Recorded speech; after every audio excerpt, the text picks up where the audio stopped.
Pakistan rangers Sindh camp हमले में मुलविस जख्मी दहशतगर्द के होशरुबा इंकशाफात। पाकिस्तान रेंजर्स कैंप पर बुज़दिलाना हमले में मुलविस दहशतगर्द तंजीम जमात उल अहरार के पस पर्दा अफगान तालिबान रजीम के शवाहिद सामने आ गए। बुज़दिलाना हमले में मुलविस दहशतगर्द तंजीम जमात उल अहरार के दहशतगर्द ने इंकशाफ किया कि मेरा नाम उस्मान अली है और मैं अफगानिस्तान के इलाके जलालाबाद से आया हूँ।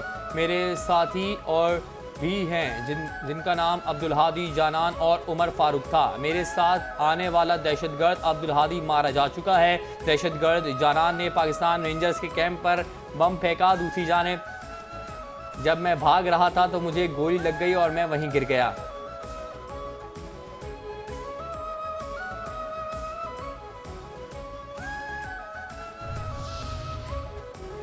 मेरा ताल्लुक जमात उल अहरार से है, जिसके अफगानिस्तान में कमांडर का नाम अहरार मौलवी साहब है। अफगानिस्तान में खुदकुश जैकेट और दीगर ट्रेनिंग उमर कारी ने दी थी। कराची में रेंजर्स कैंप हमले में गिरफ्तार अफगान दहशतगर्द का एतराफ़ी बयान। कहा, हम लोग 7 दिन कबल पाकिस्तान आए थे। अब्दुल हादी के पास जो बाजोड़ का रिहायशी था, हमें ज़ेर तामीर बिल्डिंग में रखा गया था। हमले में इस्तेमाल होने वाला असलहा अब्दुल हादी वज़ीरिस्तान से लाया था। मुझे सिर्फ जैकेट दी गई थी। खुदकुश बम हम खुद तैयार कर लेते हैं। हम सब खुदकुश जैकेट तैयार कर लेते हैं। पहले हमें फौज और रेंजर्स में फ़र्क मालूम नहीं था, फिर यहाँ आकर रेंजर्स से वाकिफ हुए। हमें ये बताया गया कि ये सब काफिर हैं। गिरफ्तार दहशतगर्द उस्मान का एतराफ़। कहा, कराची आने से पहले हमारे लिए अफगानिस्तान से सब इंतजामात हो गए थे। अब्दुल हादी यहाँ सब जानता था, पहले भी यहाँ आया था। दिफाई माहिरीन के मुताबिक अफगान तालिबान रजीम अफगानिस्तान की सरजमीन को दहशतगर्दों की महफूज पनाहगाह बनाकर पाकिस्तान के खिलाफ इस्तेमाल कर रही है। इससे कबल भी पाकिस्तान मुतअद्दिद बार अफगान तालिबान रजीम को सरहद पार दहशतगर्दी के नाकाबिल तरदीद शवाहिद पेश कर चुका है। सिंध असेंबली ने आइंदा माली साल का सूबाई बजट मंजूर कर लिया। अपोजिशन के अरकान ने अपनी 300 से ज़ायद कटौती की तहरीक पेश की। वज़ीर आला सिंध ने मुखालिफत की, जिसके बाद तहरीक मुस्तरद कर दी गई। इजाफी खर्च के मुतालबात वज़ीर आला सिंध ने पेश किए, जिसे ऐवान ने कसरत राय से मंजूर कर लिया। MKM अरकान ने 19 कटौती की तहरीक पेश की, जिसकी वज़ीर आला सिंध ने मुखालिफत की। ऐवान ने अक्सरियत राय से तहरीक मुस्तरद कर दी।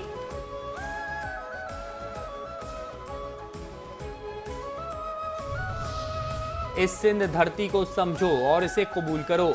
वज़ीर आला सिंध मुराद अली शाह ने कहा कि सिंध की तरक्की के लिए सबको मुत्तहद होकर काम करना होगा।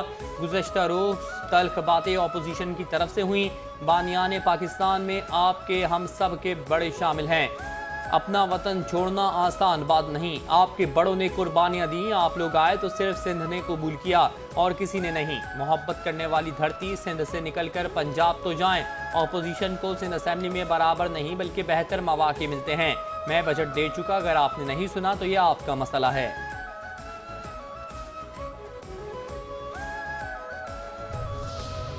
सिंध में मुंतखब हुकूमत के साथ एक अलग सिस्टम भी चल रहा है। Opposition leader Sindh assembly Ali Khurshidi ने कहा, असल फैसले वही सिस्टम करता है।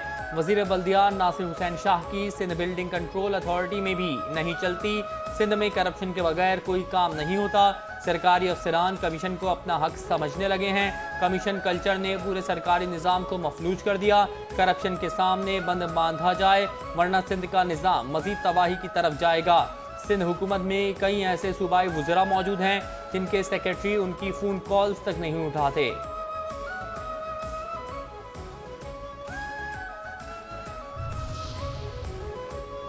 सिंध असेंबली में अपोजिशन की तमाम जमातों ने बजट को मुस्तरद करते हुए इसे अवामी तवक्कुआत के बरक्स करार दिया। अपोजिशन अरकान ने मुश्तरका तौर पर बजट को मुकम्मल तौर पर मुस्तरद कर दिया।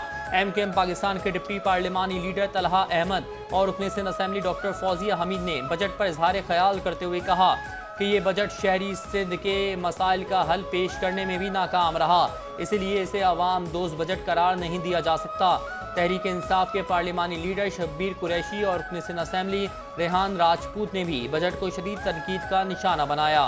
कराची समेत सिंध के बड़े शहरों के बुनियादी मसाइल आज भी जू के तू मौजूद हैं।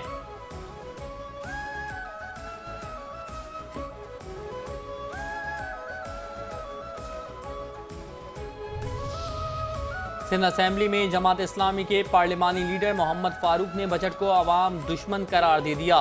कहा यह अवाम दोस्त बजट नहीं, कराची के लिए इस बजट में कुछ नहीं रखा गया।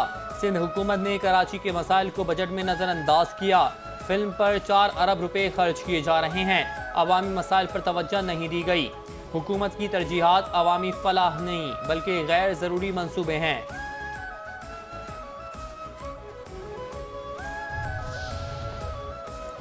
कराची सिटी काउंसिल में माली साल 2026-27 का बजट पेश। मेयर कराची बैरिस्टर मुर्तज़ा वहाब ने अपने दौर का तीसरा बजट सिटी काउंसिल में पेश किया। कहा नए माली साल का मुतवाज़िन और तरक्याती बजट पेश किया।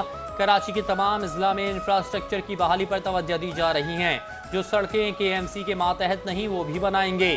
बजट इजलास के दौरान अपोजिशन की नारेबाजी। अपोजिशन लीडर सैफुद्दीन एडवोकेट ने कहा अगर आप काम नहीं कर सकते तो मंसूबे FW को दे दें। कराची ने आपको मुंतखब नहीं किया और ना ही आप पर एतमाद करते हैं।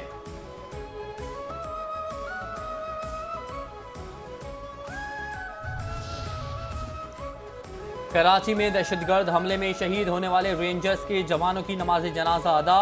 शोहदा की नमाज जनाजा में वफाकी वजीर दाखिला मोहसिन नकवी, गवर्नर सिंध नेहाल हाशमी, वजीर आला सिंध मुराद अली शाह की शिरकत। DG रेंजर्स, शोहदा के लवाहिकीन और सीनियर सिविल और अस्करी हुक्काम ने नमाज जनाजा में बड़ी तादाद में शिरकत की। शुरका ने शोहदा की अजीम कुर्बानियों को खराज अकीदत पेश किया और अहले खाना से दिली हमदर्दी और ताज़ियत का इजहार किया।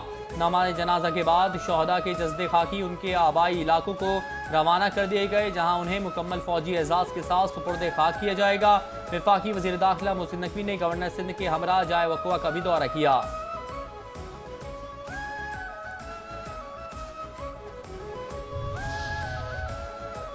दहशतगर्दी का वाक़या इंतहाई अफसोसनाक है, जिसका हिसाब लिया जाएगा। वफाकी वज़ीर दाखिला मोहसिन नकवी का शहीद रेंजर्स एहलकारों की अजीम कुर्बानियों को खिराज अकीदत। नमाज जनाजा में शिरकत के मौके पर कहा दहशतगर्दी करने वाले अनासिर चाहे वो कहीं भी हों, सिक्योरिटी फोर्सेस उनका पीछा करके कैफरे किरदार तक पहुंचाएंगी। भारतीय स्पॉन्सर्ड दहशतगर्दी को कभी बर्दाश्त नहीं करेंगे, दहशतगर्दी को जड़ से उखाड़ कर दम लेंगे। गवर्नर सिंध नेहाल हाशमी की शहीद रेंजर्स एहलकारों की नमाज जनाजा के मौके पर गुफ्तगू। कहा हम दहशतगर्दी की भरपूर मजम्मत करते हुए मुल्क से इसके खात्मे के लिए जिद्दोजहद करते रहेंगे।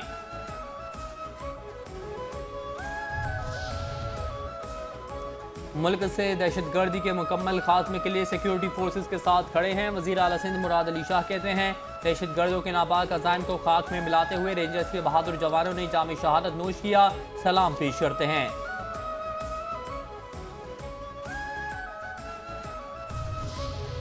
सिंध असेंबली में शहीद एहलकारों को खराज अकीदत पेश। शोहदा की बुलंदी दर्जात के लिए दुआ। सिंध के सीनियर वजीर शर्जील इनाम मेमन ने सिंध असेंबली में खिताब करते हुए कहा अफसोसनाक वाक़े की हम शदीद मजम्मत करते हैं। दहशतगर्दों को हमारी सिक्योरिटी फोर्सेस ने हर महाज पर भरपूर शिकस्त दी, दहशतगर्दों के मुख्तलिफ नेटवर्क्स का खात्मा किया। ये दहशतगर्द हमारे दुश्मन ममालिक के प्रॉक्सी अनासिर हैं जो पाकिस्तान में बदअमनी और इंतशार फैलाना चाहते हैं।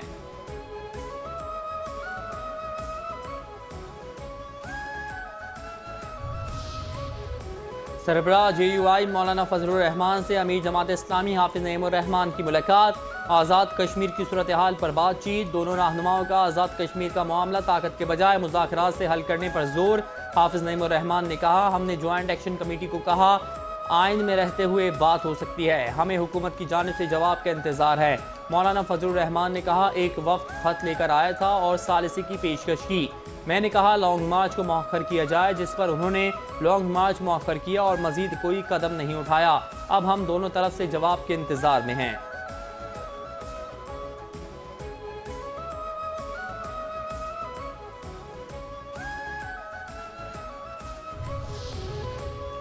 अमीर जमात इस्लामी हाफिज नईमुर रहमान की राजा नासिर अब्बास से मुलाकात। आज़ाद कश्मीर का मसला बातचीत के जरिए पुरअमन तौर पर हल करने पर इत्तेफाक। मुलाकात में मुल्क की सियासी सूरत हाल पर तबादला ख्याल। हाफिज नईमुर रहमान ने कहा कोशिश यही है कि आज़ाद कश्मीर के मसाइल को इफ़ाम व तफ़हीम से हल किया जाए। तमाम जमातों का इत्तेफाक है कि अमन को मौका दिया जाए। पाकिस्तान के फ्रेमवर्क में ही रहकर ही बातचीत होगी।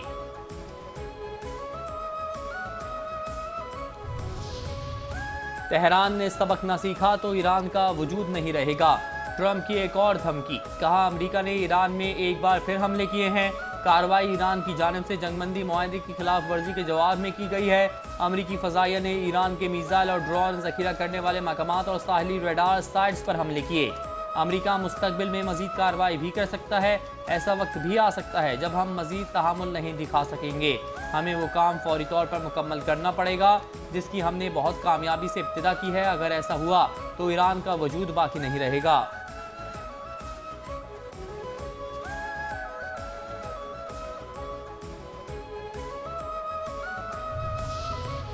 फौजी कार्रवाई आबनाए हुरमज़ दोबारा खोलने में ताख़ीर का सबब बनेगी। ईरानी वज़ीर ख़ारजा अब्बास इराक़ची ने कहा, इसराइल का लबनान से इनखला और वहाँ हमले रोकना अमरीका के साथ अबूरी मुआहदे का लाज़मी हिस्सा है। आबनाए हुरमज़ ईरान के इंतज़ामी कंट्रोल में है। बहरी आमदोरफ्त को जंग से पहले की सतह पर बहाल करना तेहरान की जिम्मेदारी है। ईरान और अमेरिका के दरमियान मुफाहमती याददाश्त एक मुस्बत पेशरफ्त है। आबनाए हुरमज़ का खुला रहना पूरे खित्ते के लिए निहायत अहम है। आबनाए हुरमज़ में फौजी कशीदगी बढ़ाने से गुरेज किया जाना चाहिए। ईरान लबनान के मामले पर किसी किस्म का समझौता नहीं करेगा।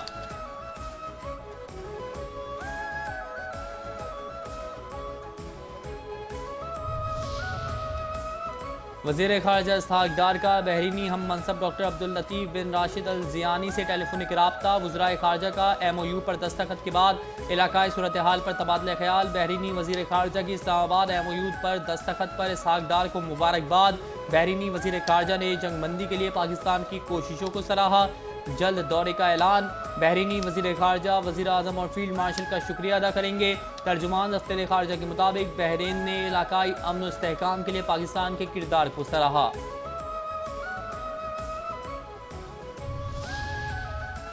ईरान अमेरिका जंगबंदी में पाकिस्तान ने अहम किरदार अदा किया। वज़ीर आज़म और फील्ड मार्शल ने तारीखी सिफारती महाज तर किया।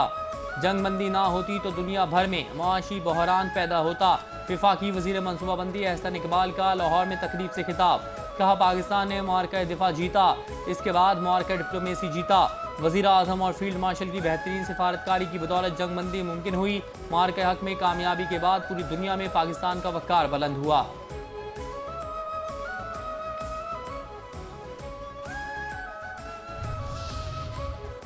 ईरान से सस्ता पेट्रोल और गैस खरीदने पर संजीदगी से गौर कर रहे हैं। वज़ीर पेट्रोलियम अली परवेज़ मलिक ने कहा, हुकूमत की अव्वलीन तरजीह अवाम को सस्ती तवानाई की फराहमी है।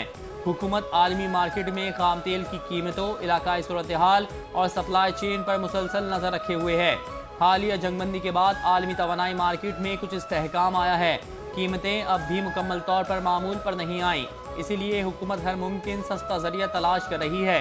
पाकिस्तान अपनी पेट्रोलियम ज़रूरियात का बड़ा हिस्सा दरामद करता है, इसलिए अगर सस्ता खाम तेल या गैस दस्तियाब हो तो उसका बराह रास्त फ़ायदा मुल्की मईशत और सारिफीन दोनों को पहुँच सकता है।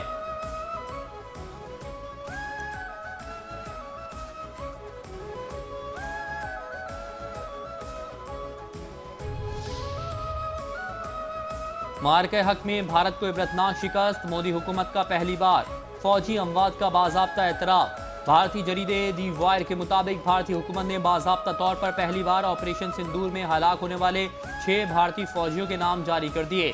भारतीय अपोजिशन समेत भारतीय सहाफ़ियों और अवाम ने सवालात उठा दिए। Press information bureau defence wing को झूठ छुपाने के लिए प्रेस रिलीज के जरिए वजाहत देनी पड़ी। भारतीय अपोजिशन जमात कांग्रेस का कहना था कि वजीर दिफा ने फौजी नुकसान छुपाकर कौम से झूठ क्यों बोला।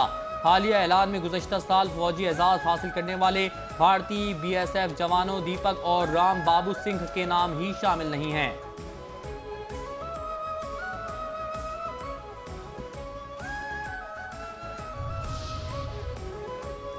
कलअदम ज्वाइंट एक्शन कमेटी को एक और बड़ा झटका। मरकजी अरकान फैसल गिलानी और ख्वाजा अनीस का लाताल्लुकी का ऐलान। बैरूनी ईमा पर आज़ाद जम्मू कश्मीर में इंतशार फैलाने वाली कलअदम तंजीम के अपने अरकान का लाताल्लुकी का सिलसिला जारी। मरकजी अरकान फैसल गिलानी और ख्वाजा अनीस की वीडियो पैगाम में आज़ाद जम्मू कश्मीर के नौजवानों से कलअदम कमेटी के इंतशार को मुस्तरद करने की अपील।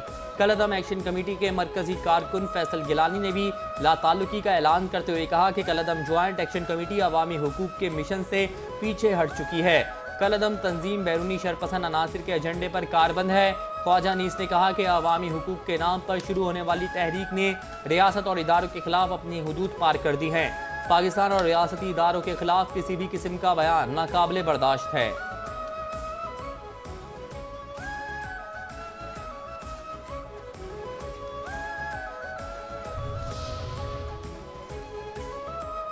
मोदी की दीगर मज़ाहिब के लिए बढ़ती हुई नफरत, मगरबी बंगाल में मुसलमानों की जिंदगी अजीरन। भारत की दूसरी बड़ी मुस्लिम आबादी वाली रियासत मगरबी बंगाल में भी इंतहा पसंद बीजेपी का राज चलने लगा। मोदी हुकूमत बंगाली मुसलमानों को बगैर जुर्म के ज़बरदस्ती मुल्क से बाहर निकालने के लिए बदतरीन पॉलिसियों पर उतर आई। अमरीकी तहकीकाती इदारा ह्यूमन राइट्स रिसर्च सेंटर के मुताबिक मोदी की डिक्टेट डिलीट डिपोर्ट पॉलिसी के नाम पर बंगाली मुसलमानों को बगैर तस्दीक के सरहद पार भेजा जा रहा है। इंसानी हुकूक के वकील अमान वदूद का कहना है कि भारतीय हुकूमत दस्तावेजात की मामूली गलती पर शहरियों को गैर मुल्की बताकर उन्हें ज़बरदस्ती मुल्क से निकाल देती है।